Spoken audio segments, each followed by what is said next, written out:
मुलुकमा यो माफिया ग्रुपहरूले अति धेरै दुःख दिइरहेको छ। त्यो भएर हामीले आज लाइभमा हजुरहरूलाई जोडेका छौँ। अति ज्यादा दुःख दिएको अवस्था छ। तपाईहरुलाई थाहा भएकै कुरा हो यो, किनभने बतास ग्रुपले अहिले हंगामा गरेको छ नेपालमा। तपाई सबैलाई थाहा हुनुपर्छ, बतास ग्रुपले यति धेरै हंगामा गरेको छ कि मुलुकको अवस्थालाई नै अर्थव्यस्त बनाएको छ। बतास आज एउटा समूह मात्रै हो। बतास, यति ग्रुप, त्यसपछि ओम्नीहरू भयो। राष्ट्रको यी ठेकेदारहरूले मुलुकलाई धराशयी पारेका छन्। तर यसको मुख्य दोषी चाहिँ तपाई हाम्रो नेता हो, किनकि त्यसलाई अनुमति दिने, त्यसलाई त्यो बाटोमा पुर्याउने, यस्तो गलत काम गर भनेर सिकाउने तपाई हामीले मानेका नेताहरू हुन्। शेरबहादुर देउवाहरू, प्रचण्डहरू, केपी शर्मा ओलीजीहरू, उहाँहरूले नै यो काम गर्न लगाउँछन्। कारण किनकि उनी ठेकेदारहरूसँग चर्को रूपमा पैसा असुल गर्छन्। त्यो पैसा चाहिँ चुनावको बेला तपाईहरुलाई नै खर्च गराउँछन्। फेरि है, तपाईहरुलाई नै खर्च गराउने। जो चुनावको बेला तपाई र्यालीमा जानुहुन्छ, आमसभामा जानुहुन्छ, अनि त्यतिखेर त्यो प्रयोग गरिएको पैसा अहिले चाहिँ वास्तवमा के गरिन्छ भने फेरि त्यही पैसाको दुरुपयोग गरेर तपाईहरुमाथि नै आज यो यस्तो किसिमको वितण्डा हुन्छ। नेपालमा चुनाव आउँदैछ अरे भन्ने कुरा पनि भन्छन्। अब हामी सबैको चाहिँ आग्रह के छ भने चुनाव गर्नुभन्दा बरु लुडो खेलाउने, लुडो खेलाएर एउटालाई दिए भइगयो नि त। चुनाव गरेर पनि आउने भने त कोही होइन। हामी यति विकराल स्थितिमा छौँ, यति यस्तो अवस्थामा छौँ कि आजको हरेक युवाले यो देशमा बस्नुभन्दा विदेशमा आफ्नो भविष्य देख्छ। यस्तो अवस्थामा आज हामी सृजित भएर बसेका छौँ। विश्वको सबभन्दा सुन्दर देश भन्छौँ, विश्वको सबभन्दा राम्रो देश भन्छौँ, तर विश्वको सबभन्दा गरिब देश हो। विश्वको सबैभन्दा बढी तालतलैया भएको देश हो।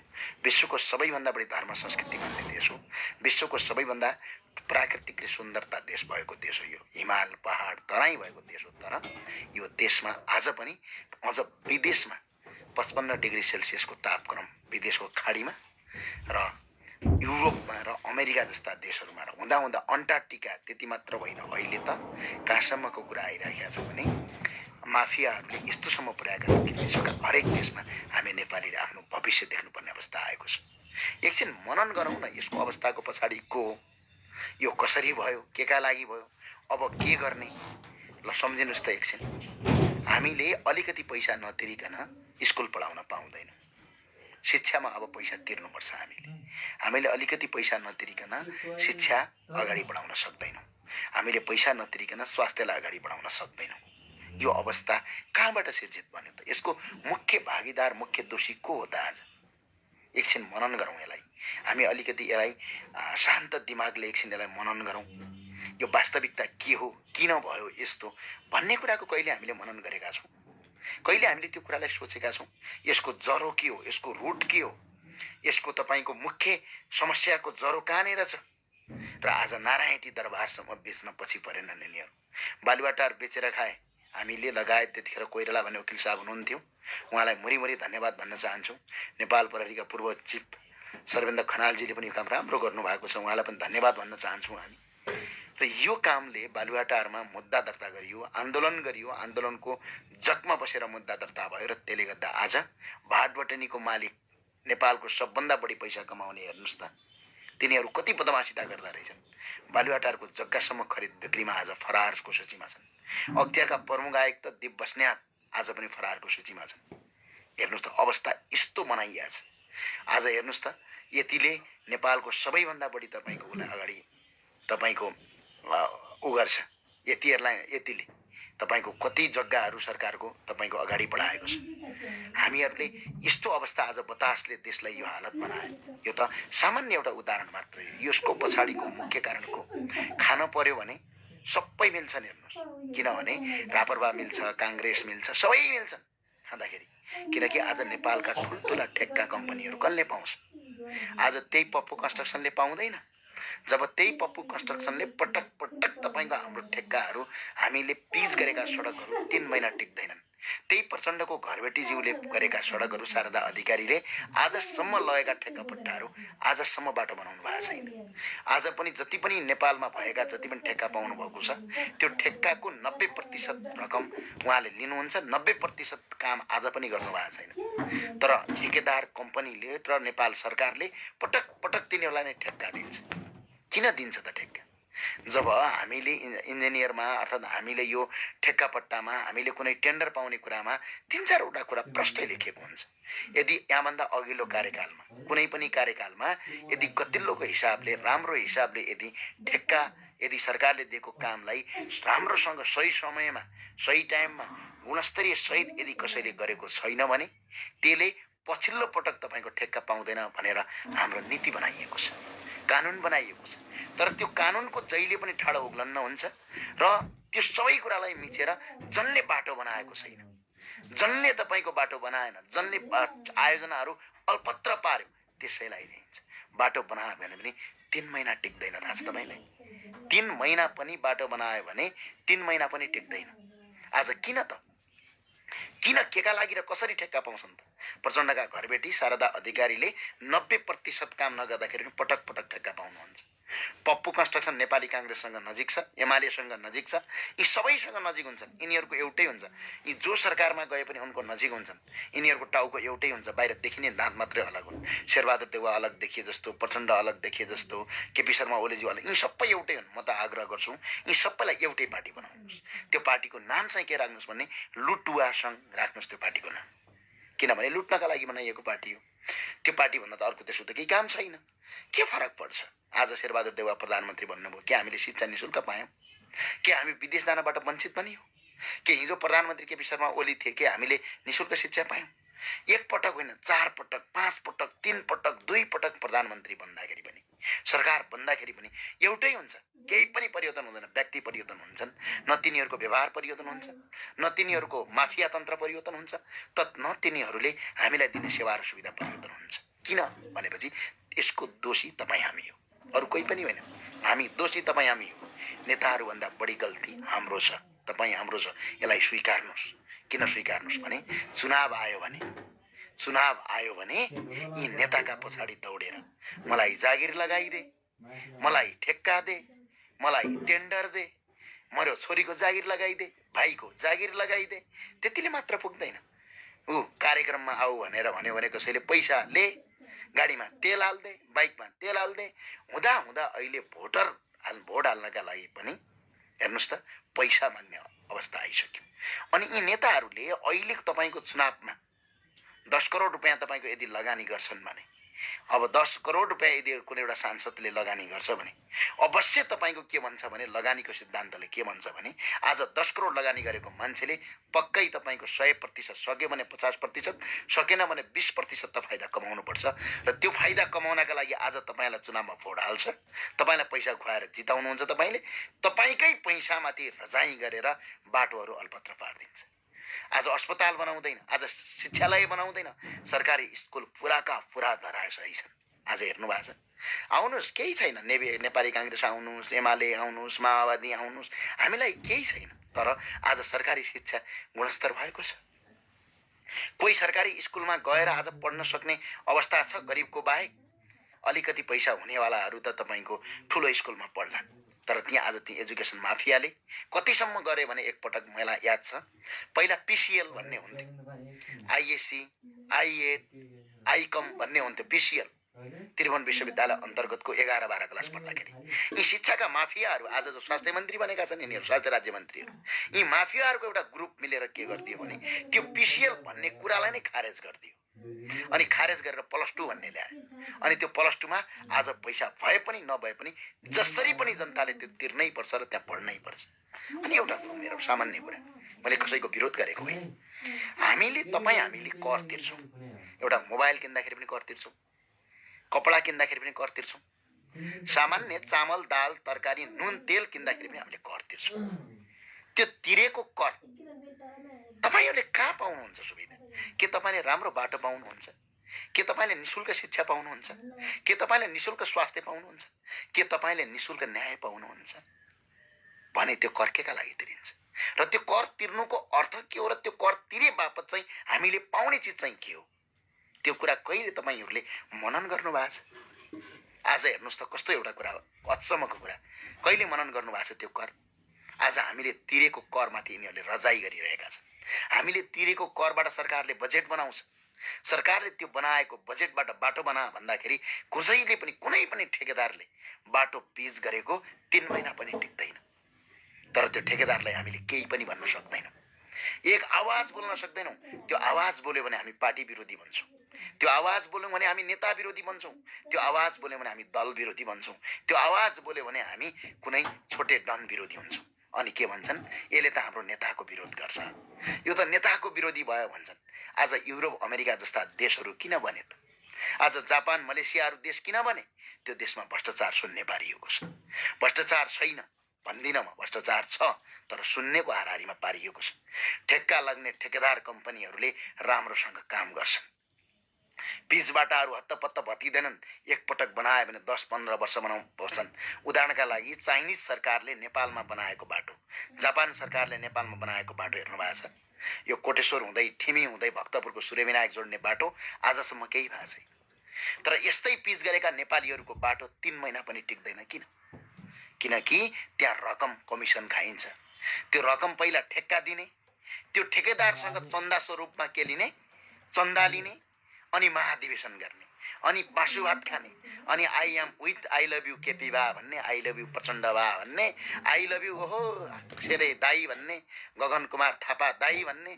अनि यो पैसा कहाँबाट आउँछ भने तपाईँ हामीले तिरेको करबाट ठेकेदारले बाटो बनाउन गएको थियो, त्यो ठेकेदारलाई ठेक्का पारे बापत, त्यसलाई ठेक्का दिए बापत तपाईँ हाम्रो करबाट यी नेताहरूले त्यहाँबाट घुस लिन्छन्, त्यहाँबाट तपाईँको के लिन्छन्, घुस लिन्छन्, त्यहाँबाट तपाईँको चन्दा लिन्छन्, चन्दा आतङ्क मचाउँछन्।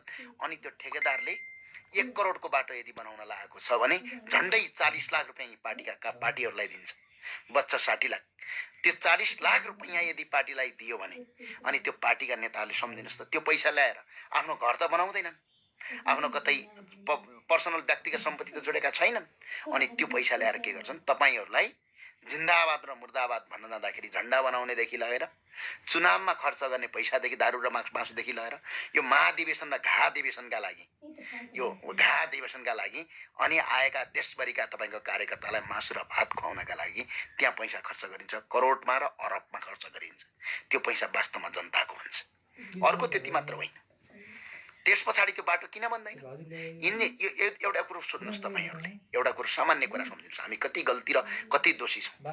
हामीले समाजमा 2-4 जना मान्छेलाई साह्रै ठुलो रेस्पेक्ट र सम्मान गर्छौँ। कसलाई गर्छौँ? उदाहरणका लागि सम्झिनुहोस्, इन्जिनियरहरूलाई हामीले रेस्पेक्ट गर्छौँ, इन्जिनियरलाई हामीले सम्मान गर्छौँ। ओहो हाम्रो टोलमा छर छिमेकमा पनि कोही इन्जिनियर छ, गाउँमा कोही इन्जिनियर साहब हुनुहुन्छ भने सबभन्दा पहिला हात यसरी जान्छ, इन्जिनियर साहब नमस्कार। ओहो बुवा आमाको पनि छाती कति चौडा हुन्छ, के भन्नुहुन्छ, मेरो छोरा इन्जिनियर छ। हामी सबै समाजमा पनि के हुन्छ, यो समाजको सबभन्दा अलि पढे लेखेको अलि ठुलो मान्छे, सबैले आदर गर्ने मान्छेको हुन्छ, त्यो इन्जिनियर हुन्छ। तर कुनै पनि ठेक्कापट्टा गर्दाखेरि, कुनै पनि सरकारी बिल्डिङ र बाटो बनाउँदाखेरि यो बाटो कच्ची छ, यो बाटोको गुणस्तरहीन छ, यसले हालेको मेटेरियलहरू कमर्सियल छ, यसले हालेको सामानहरू तपाईँको गुणस्तरहीन छ र यो बाटो बिग्रिन्छ भन्ने कुरा सबभन्दा पहिलो पटक थाहा हुने व्यक्ति त्यही इन्जिनियर हुन्छ। तपाईँ सम्झिनुहोस्, त्यो इन्जिनियर हुन्छ, सबभन्दा पहिलो व्यक्ति त्यो इन्जिनियर हुन्छ। अनि तर त्यो इन्जिनियरले सीमित पैसामा बिक्री भएर त्यो गुणस्तरहीन बाटोलाई पनि गुणस्तर सही छ भनेर चेक गर्छ, त्यसलाई सिग्नेचर गर्छ, त्यसलाई सर्टिफाइड गर्छ र त्यसले सिङ्गो देशलाई र सिङ्गो समाजलाई बर्बाद पारेर यो मुलुकलाई 10औं वर्ष पछाडि धकेल्न बाध्य पार्छ। तर समाजमा के हुन्छ, ऊ इन्जिनियर हुन्छ, समाजमा के हुन्छ, ऊ प्रतिष्ठित हुन्छ। तर त्यही प्रतिष्ठित व्यक्तिले के गर्छ, सबभन्दा पहिला यदि बाटो बिग्रेको छ भने, यदि बाटोमा क्वालिटी छैन भने यो जनता, नागरिक, वडा अध्यक्ष, गाउँपालिका अध्यक्ष, यी सबैभन्दा पहिला चाहिँ उही इन्जिनियरलाई थाहा हुन्छ कि यो बाटो गुणस्तरीयहीन छ, यो बाटो क्वालिटीहीन छ, यो बाटो सही छैन भन्ने कुरा सबभन्दा पहिला उसैलाई थाहा हुन्छ। तर त्यो बाटो थाहा हुँदाहुँदै पनि तर उसले के गर्छ, कहिल्यै पनि त्यो बाटो यो गुणस्तरीयहीन छ भनेर उसले कहिल्यै पनि भन्दैन। तपाईँले देख्नु भएको छ, तपाईँले बुझ्नु भएको छ। उसले कहिल्यै पनि भन्दैन यो बाटो गुणस्तरीय हिँड्छ भनेर, र उसले सीमित पैसामा आफ्नो इमान बेचिदिन्छ। अनि अर्को कुरा, कुनै पनि सरकारी कार्यालयमा तपाईँ जाँदाखेरि यो सरकारी कार्यालयमा भ्रष्टाचार कसले गर्छ? त्यही सिडिओले गर्छ, त्यही खड्दारले गर्छ, त्यही सुब्बा साहबले गर्नुहुन्छ। तर त्यही खड्दार र सुब्बा साहब नै यो समाजको सबभन्दा प्रतिष्ठित व्यक्ति होइन, सबभन्दा बढी पढे लेखेको, सबभन्दा बढी जान्ने व्यक्ति होइन र? अनि तिनै व्यक्तिले आज यो समाजलाई तपाईँको यस्तो दलदल अवस्थामा पुर्याउँछन्। अर्को कुरा, शिक्षक हेर्नुहोस्, सबैको गन्ने मान्ने। ओहो, शिक्षक आएपछि त खुट्टा समातेर हाम्रो धर्म कर्ममा, हाम्रो संस्कृति र हाम्रो परम्परामा त के भन्छ भने गुरु भनेको सबभन्दा ठुलो चिज हो। र ती गुरुलाई चाहिँ हामीले जहिले पनि के गर्नुपर्छौँ? हामीले उनको खुट्टा छोएर ढोक गरेर आशीर्वाद माग्नुपर्छ। तर यो शिक्षा पद्धति यदि गलत छ, विद्यार्थीलाई पढाउँदाखेरि पढाएको छैन, यो विद्यार्थीलाई पढाउन छोडेर पार्टीको कार्यक्रममा गएको छु र शिक्षालाई गुणस्तरीय हीन बनाएको छु भन्ने कुरा सबभन्दा पहिला त्यो शिक्षकलाई थाहा हुन्छ। आज मैले विद्यार्थीलाई सही कुरा सिकाउनु भन्दा मैले गलत कुरो सिकाएको छु भन्ने कुरा त्यही शिक्षा टिचरलाई थाहा हुन्छ, शिक्षकलाई थाहा हुन्छ, समाजको प्रतिष्ठित व्यक्तिलाई। त्यही शिक्षकले के गर्छ भनेपछि जहिले पनि के गर्छ? सबभन्दा पहिला गलत काम उसैले गर्छ, पार्टीको झन्डा उसैले बोक्छ, गाउँमा पढाउनुको सट्टा पार्टीका कार्यक्रम र आमसभामा उही जान्छ, र अनि स्कुलमा पढाउनुको सट्टा तपाईँको विभिन्न कार्यक्रममा गएर 45 मिनट पढाउनुको सट्टा उसले 30 मिनट जानु, कहिले स्कुलमा जाने, कहिले कलेजमा जाने, कहिले नजाने उसैले सुरु गर्छ। आज यदि स्वास्थ्य अवस्थामा यदि कसैले गुणस्तरहीन छ भनेपछि त्यो कुरा सबभन्दा पहिला त्यो डाक्टर साहबलाई थाहा हुन्छ। तर त्यही डाक्टर साहबले आज यो अवस्थामा सिर्जित गरेका छन्। यो सबैको पछाडिको कारण चाहिँ तपाईँ हामी हो। तपाईँ हामी परिवर्तन नहुँदासम्म मुलुक परिवर्तन हुँदैन। यो ध्रुव सत्य कुरा हो। यो सत्य कुरा हो। कसैलाई तितो लाग्यो होला, कसैलाई टाउको नै दुख्छ, फेरि पुराका पुरो टाउको दुख्छ, किनभने यो टाउको दुख्ने पनि रोग छ। किनकि संसारको सबभन्दा ठुलो भेडो जनताको हो भनेपछि तपाईँ हामी नेपाली नै हो। यति दासताको पनि तपाईँको के हुन्छ भने पहिला पहिला एकजनाको दास भइन्थ्यो, त्यो बनिन्थ्यो राजाको दास भन्थे, होइन र? अहिले त प्रत्येक टोले दादाको दास, प्रत्येक गुण्डाको दास, प्रत्येक पार्टीका कार्यकर्ताको दास। आफ्नो पार्टीको नेताले बलात्कार गरे पनि नदेख्ने, आफ्नो पार्टीको नेताले यो देशलाई डुबाए पनि नदेख्ने, आफ्नो पार्टीको नेताले आफ्नै घर तपाईँको सन्तानहरूमाथि बलात्कार गरे पनि देख्दैनन् यिनीहरू। किनकि त्यो एउटा दास प्रवृत्तिको मानसिकता हुन्छ। त्यो यस्तो दास प्रवृत्तिको मानसिकता हुन्छ कि जे गरे पनि सही देख्ने, अनि चुनावमा पनि त्यसलाई नै भोट हाल्ने, अरू कसैलाई हाल्दैन। यदि यो देशको भ्रष्टाचार अन्त्य गर्छु, यो मुलुकलाई सही ठाउँमा लिन्छु भन्ने कोही मान्छेले चुनावमा भोट पाउँछ? पाउँदैन। किन पाउँदैन भने त्यो चुनावमा भोट हाल्दाखेरि पनि के छ भने पार्टी पद्धति बनाएको छ। अहिले त खतरा गरेको छ, तपाईँहरूले देख्नु भएको छ कि छैन, सुन्नु भएको छ कि छैन? तपाईँहरूले एउटा गजबको काम गरेको छ अहिले सरकारले। के गरेको छ भने तपाईँ हाम्रो हातमा नागरिकता हुन्छ, पासपोर्ट हुन्छ। नेपालमा नागरिकता चाहिँ नेपालको नागरिक भएका आधारमा दिइन्छ। विभिन्न किसिमका नागरिकता छन्, त्यसका आधारमा दिइन्छ। नागरिक जो हो त्यसले भोट हाल्न पाउने हुन्छ। तर यहाँ के गरिएको छ? नागरिक हुँदाहुँदै, नागरिकता हातमा हुँदाहुँदै फेरि राष्ट्रिय परिचय पत्र लागू गरिँदैछ। राष्ट्रिय परिचय पत्र हुँदाहुँदै पनि फेरि के गरेको छ भने के गरिएको छ? अर्को राष्ट्रिय परिचय पत्र हुँदाहुँदै पनि के गरिएको छ? त्यस पछाडि अहिले भोटर आइडी कार्ड बनाउँदैछ। त्यो भोटर आइडी कार्ड के गर्दैछ भने अधिकांश विदेशमा रहेका नागरिक भोलि नेपाल आउँदाखेरि आज उनले त फिक्स डेट हुन्छ, भोटर आइडी कार्ड बनाउन पाउँदैनन्। अनि अधिकांश आज आफ्नो काममा व्यस्त भएका मान्छेहरूले त भोटर आइडी कार्ड लाइन लगाएर बनाउने कुरा हुँदैन, किनकि लाइन लाग्नुपर्छ 2-3 दिनसम्म एउटा आइडी कार्ड बनाउनका लागि।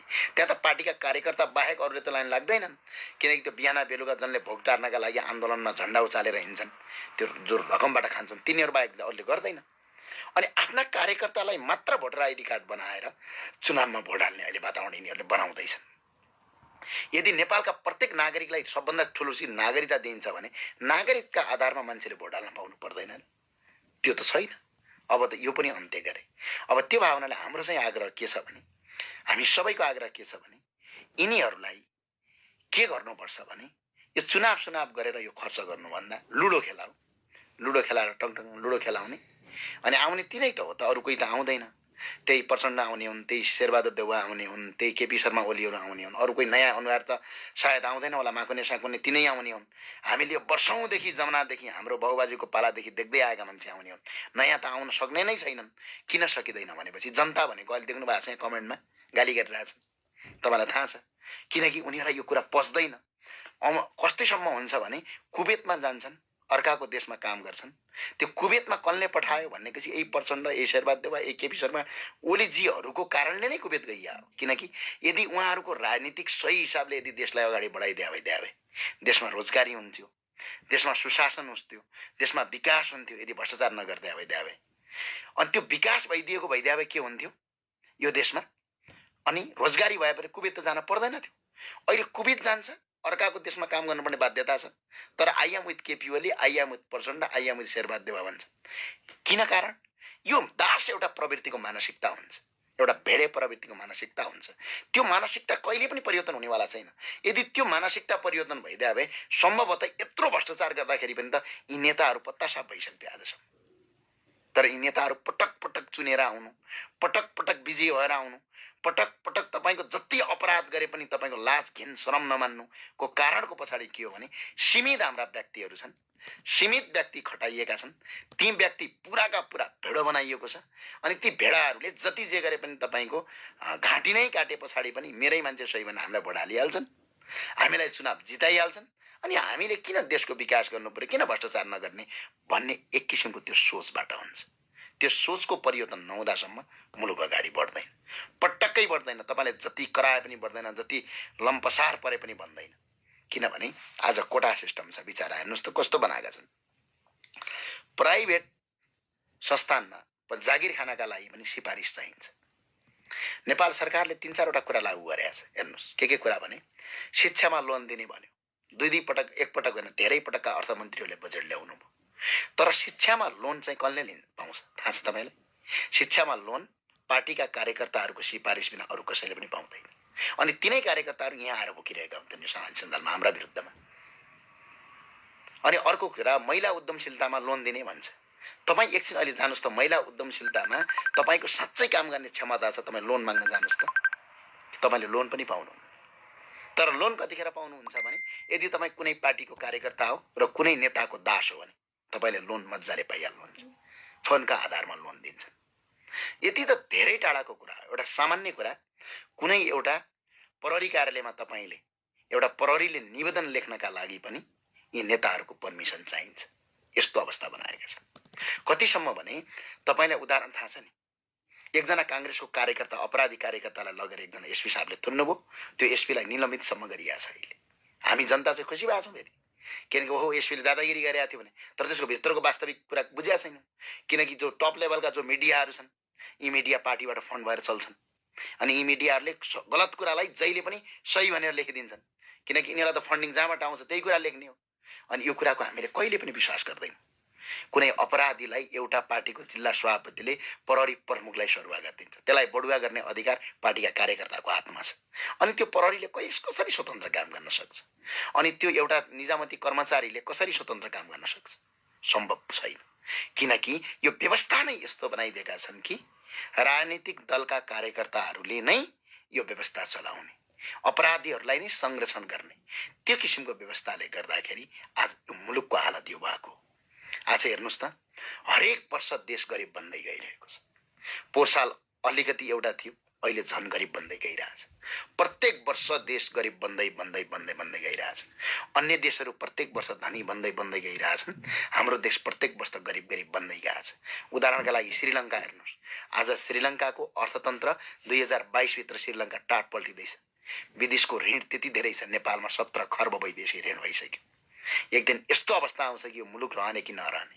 अफगानिस्तानमा हेर्नुहोस् अवस्था कस्तो भयो, भ्रष्टाचार बढेपछि कस्तो हुन्छ भन्ने कुरा र द्वन्द्व भयो भने कस्तो हुन्छ भन्ने कुरा। अफगानिस्तानलाई हेर्नुहोस्, आफ्ना पेट पाल्नका लागि, बिहान बेलुका रोटी खानका लागि र एक छाक भात खानका लागि आफ्ना बालबच्चा बेचिरहेका छन्, बच्चा बेचिरहेका छन्। यो अवस्था नेपालीको नआउला भन्न सकिँदैन। यो अवस्था नआउला पटक्कै भन्न सकिँदैन। यो अवस्था आउँछ, त्यो दिन थाहा हुन्छ, तर धेरै ढिला भइसक्या हुन्छ। त्यो भएको कारणले गर्दाखेरि यिनको पछाडि लाग्नु, यिनीहरूको घोक्रे ठ्याक लाग्नु, यिनीहरूको लौरो बन्नु, यति तपाईँको अप्ठ्यारो स्थिति छ कि मुलुक यस्तो धराशयी अवस्थामा पुगेको छ। विश्वको सबभन्दा सुन्दर देश आज विश्वको सबभन्दा गरिब देश बनाए। आज पैसा नभएपछि शिक्षा पाइँदैन, पैसा नभएपछि स्वास्थ्य पाइँदैन। अनि जति किताब पढ्छन् त्यति बेरोजगार भन्छन् आज देख्नु भएको छ। यो देशमा बेरोजगारी यदि कोही छ भने त्यो हो डिग्री होल्डर। यो देशमा यदि बेरोजगारी 6 क्लास 7 क्लास पढेको मान्छे आज यो देशमा बेरोजगारी छैन, किनकि उसले काम गर्छ। कसले गर्छ आज? कसले गर्छ बेरोजगारी भने सबभन्दा बढी पढेको मान्छे आज बेरोजगार छ। किन बेरोजगार छ भन्ने यसको पछाडिको कहिले तपाईँ लजिकमा जानु भएको छ? जुन किताब पढाइन्छ, जुन किताब पढाइन्छ, जुन किताब घोकाइन्छ, जुन किताब रटाइन्छ, केही प्राविधिक शिक्षा बाहेक, केही प्राविधिक शिक्षा बाहेक जुन शिक्षा रटाइन्छ, जुन शिक्षा पढाइन्छ, त्यो शिक्षाले हामीलाई कहिल्यै पनि गरी खान, व्यापार गरी खान र आफूलाई जीविकोपार्जन गर्न दिँदैन। बरु त्यो शिक्षाले के गर्छ?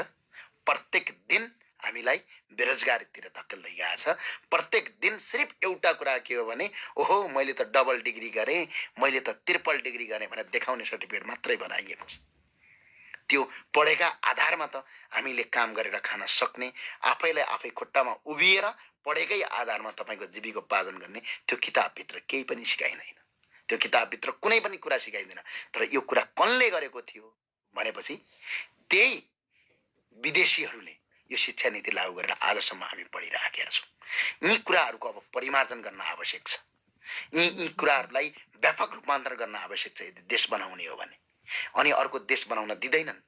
किन देश बनाउन दिँदैनन् भन्ने कुरा यदि तपाईँलाई लाग्छ भने अलिअलि केही देश बनाऊ भन्यो, राजा वीरेन्द्रको हत्या गरे, याद छ? मदन भण्डारीको हत्या पनि गरे, यो मुलुक बनाउँछु भनेर हिँडेका थिए। अलिकति केही गर्न खोज्यो भने चाहिँ हुनेभन्दा नहुने कुराको प्रचारबाजी गरेर अनि त्यो कार्यकर्ताहरू त्यसको पछाडि लागेर त्यो बिचारा काम गर्ने मान्छेलाई यस्तरी डिमोलाइज गर्छन् कि त्यो बिचाराहरू कामै गर्न नसकेर अनि देश छोड्नुपर्ने बाध्यता हुन्छ। अनि कि त काम गर्नु भएन, यस्तो अफवाह फैलाउँछन् कि बिचारा आफैले आफै सुन्दाखेरि पनि असत्य कुरालाई सत्य जस्तो बनाइदिया हुन्छ। त्यो यिनीहरूको एउटा त्यो प्रोपोगन्डा हुन्छ। किनकि यी बेरोजगारीहरूको एउटा जत्था छ नेपालमा। कति छन् थाहा छ? 25 लाख कार्यकर्ता छन् यो देशमा। 25 लाख। यिनीहरूको काम भनेकै लुटेर खाने हो। यिनीहरूको काम भनेकै पार्टीको झन्डा बोकेर जिन्दाबाद र मुर्दाबाद भनेर खाने हो। यिनीहरूको काम भनेकै कसैले यदि सत्य काम गर्दैछ भने त्यसका विरुद्धमा जाइ लाग्ने हो। यिनीहरूको काम भनेकै समाजलाई भाँड्ने हो। यिनीहरूको काम भनेको यो देशलाई बर्बाद पार्ने हो। यिनीहरूको काम भनेकै शिक्षक माफियाको गुलामी गर्नु हो। यिनीहरूको काम भनेकै स्वास्थ्य माफियाको गुलामी गर्नु हो। यिनीहरूको काम भनेकै यी नेताहरूको खुट्टा धुनेदेखि ल खुट्टाको पानी चाख्ने अनि उनैको दास बन्ने हो। र यिनीहरूको केही काम हुँदैन। किनकि अलिकति केही कुरा भयो, कसैले केही राम्रो गर्न थाल्यो भने त्यसको खुट्टा तान्ने, त्यसलाई पछार्ने, त्यसका विरुद्धमा जाइ लाग्ने हुन्छ। अनि यस्तो कारणले गर्दाखेरि सही काम गरौँ भन्ने मान्छे पनि यो समाजमा टिक्न नसक्नुको सबभन्दा ठुलो समस्या थियो। किन? प्रयास सबैले गरेको, धेरै पटक प्रयास भएका छन् नेपालमा। तर प्रयास गर्ने मान्छे असफल किन भयो त? किन भयो भनेपछि अन्य देशमा प्रयास गर्ने मान्छेहरू सफल हुन्छन्। जस्तै अमेरिकामा बाराक ओबामा सफल हुनुभयो। जस्तो फ्रान्समा एकजना भर्खरको युवा सफल भए। चिलीमा अहिले 35 वर्षको युवा सफल हुनुभयो। क्यानाडामा अहिले पनि त्यो प्रधानमन्त्री सफल हुनुभएको छ, भर्खरको हुनुहुन्छ। मलेसियामा हेर्नुहोस् अहिले त्यो 96 वर्षको मान्छे हुनुहुन्छ, उहाँ पनि सफल हुनुभएको छ, देश बनिराखेको छ। सिङ्गापुरको बनाउने मान्छे सफल हुनुभयो किनकि त्यो देशका जनताको सोच सकारात्मक थियो। हाम्रो देशका यी 25 लाख कार्यकर्ताले केही पनि गर्न दिँदैनन्। यी 25 लाख हाबी हुन्छन्। आज यी 25 लाख कार्यकर्तालाई मेरो एउटा क्वेसन चिन्ह हो, तिमीहरूका नेताले आरजेको गलत सम्पत्तिको बारेमा एक पटक क्वेसन उठाउन सक्ने हिम्मत छ? तिमीहरूका नेताहरूले दिएका ठेक्का र पट्टाले आज बाटो बनाएको छैन, त्यहाँ क्वेसन उठाउन सक्ने क्षमता छ? तिमीहरूका नेताहरूले यो देशलाई बर्बाद पारे, महाकाली बेचे, कोशी बेचे, हुँदा हुँदा लिपुलेक लिम्पियाधुरा र कालापानी बेचे। त्यति मात्र होइन, हजारौं युवालाई प्रत्येक दिन 74,000 भन्दा बढी युवाहरू यो देश छोड्न बाध्य बनाइया छ। यसको बारेमा कहिले क्वेसन सुन्न सक्ने हिम्मत छ तिम्रो? के गरेका छन्? कहाँको मार्क्सवाद ल्याएका छन्, कहाँको लेनिनवाद ल्याएका छन्। बिचरा हामी पढे पनि बुझ्दैनौँ, नेपालका कोही पनि जनताले त्यो बुझ्दैन, त्यो बात बनाएके हो। त्यसैमा रुमलिएका छन्, त्यसैमा तपाईँको लागेका छन्। अनि समाजमा केही अलिकति कसैले राम्रो काम गर्न थाल्यो भने त्यसको पछाडि एउटा ग्रुप बनाएर लाग्छन्, गटङ टङ टङ टङ। अहिले त साइबर सेना पनि बनाएको छ। अहिले त रोजगारी दिएर महिनाको 50,000 तलब दिएर कमेन्ट लेख्ने बनाएको छ, गलत कुराको अफवाह फैलाउने एउटा बनाइएको छ। अनि त्यस्तो किसिमले गर्दाखेरि आज त खानु होला, आज त रमाउनु होला, आज 1-2 दिन तपाईँलाई मजा आउला। तर यो जिन्दगीभरि तपाईँलाई श्राप लाग्छ। सोच्नुपर्छ। एक दिन यस्तो अवस्था आउँछ, तपाईँको छोरी, तपाईँको आमा, तपाईँको दिदीबहिनी बेचेर तपाईँले पेट पाल्नुपर्ने अवस्था आउँछ। आज पनि त बेचिरहेछ। अर्काको देशमा हाम्रा दिदीबहिनीहरूलाई काम गर्न बाध्य पारेको छ, त्यो बेचिएको होइन। हाम्रा युवाहरू अर्काको देशमा काम गर्न बाध्य छन्, त्यो हामीले बेचेको होइन। के हामीले पूजा गरेको, बेचेको? भर्खरको 18-19-20 वर्षका दाजुभाइहरू यही देशमा रगत र पसिना बगाउनु पर्ने दाजुभाइलाई अर्काको देशमा काम गर्न बाध्य पारेका छन्, त्यो बेचेको होइन। त्यसमा कहिले सुन्ने छ, कहिले सोच्न सक्ने क्षमता छ, कहिले बोल्न सक्ने क्षमता छ? पटक्कै छैन। तर क्षमता सिर्फ के छ, कसैले राम्रो काम गर्यो भने त्यसको खुट्टा तान्ने, त्यसको गलत प्रवृत्ति गर्ने, ओहो हुने नहुने कुराको प्रचार गर्ने। अहिले पनि देखिरहेको छु म यहाँ 2-4 जना छन्, के गुरुङ भन्ने छन्, यिनीहरूको त्यो टाउको दुख्छ। अब यिनीहरू वादी हुन्छन्, कोही जातिवादी हुन्छन्, कोही नसलवादी हुन्छन्, कोही मार्क्सवादी हुन्छन्, कोही लेनिनवादी, कोही के क्यास्ट्रोलवादी, कोही के अर्कै क्रान्ति, कोही हलानो क्रान्ति। बिचरा त्यो नाम सुन्दाखेरि पनि हामीलाई त्यो नामै पनि थाहा हुँदैन त्यो कति क्रान्ति हो यिनीहरूको। अनि आफैलाई आफै क्रान्तिकारी भन्छन्, तर बेलुका गएर भट्टीमा जाँड खाएर बस्छन् यिनीहरू। अनि देशलाई बर्बाद पार्छन्, देशलाई कङ्गो पार्छन्। अनि आफैलाई आफै क्रान्ति भन्छन्, कहाँ आफैलाई आफै कहाँ समाजवादी भन्छन्, के भन्छन्। यो 25 लाखको एउटा जत्था छ। आज यो देश बिगारेको यही 25 लाखको जत्थाले हो। यो जत्थालाई परिवर्तन गर्नका लागि अर्को 25 लाखको यदि जन्म नहुँदासम्म यो देश कोही आए पनि परिवर्तन हुँदैन। यो सम्भव नै छैन। किनकि यिनीहरू यसरी लाग्छन् कि कुनै पनि व्यक्तिलाई अगाडि बढ्नै दिँदैनन्। यो यिनीहरूको प्रोपोगन्डा हुन्छ। एउटाले भन्दो रहेछ, यो मङ्गोल रे, यो मान्छेको नाम एकछिन है, यो अब हेर्नुहोस् है, म एउटा कुरा भन्दैछु। मैले एउटा कमेन्ट लगेँ, जङ्ग मेक बाङ मङ्गोल भन्यो। यो मङ्गोल भन्ने जात मैले आजसम्म देखेको छैन हाम्रो देशमा। तामाङ छन्, राई छन्, लिम्बू छन्, किराँत छन्, गुरुङ छन्, अन्य विभिन्न जातहरू छन् नेपालमा, टन्नै जात जाति छन्। तर यो मङ्गोल भन्ने जात छैन। यो त मङ्गोलिया होला सायद। उहाँको फोटो पनि छैन। उहाँले लेख्नु भएछ, भ्रष्टाचारको अभियानमा के पो गरेका छौ र भनेर लेख्नु भएछ। पहिलो कुरा त उहाँ आफ्नो व्यक्तिगत नाम पनि, यिनै हुन् 25 लाख भित्रका कार्यकर्ता भने, उहाँ पहिलो कुरा आफ्नो फोटो पनि राख्न सक्नुहुन्न त्यो नाममा। किन राख्न सक्नुहुन्न भने त्यो भोलि समाजमा बेइज्जत हुन्छ भन्ने अब डर छ। अर्को कुरा, उहाँको त्यो नाम पनि रियल होइन। मङ्गोल भन्ने त जातै छैन नेपालमा। अनि अर्को यो कुरा, यो नसलवादी प्रवृत्ति छ नेपालमा। किनकि यहाँ एउटा यस्तो सोच छ कि दाइले भाइलाई काट्नुपर्छ, भाइले दाइलाई काट्नुपर्छ भनेर हिजो काटिएकै यो धनयुद्धमा हजारौँ मान्छे मारिएकै यो आज त प्रगति शून्य बराबर हो। अनि उहाँले एउटा कुरा भन्नुभएछ,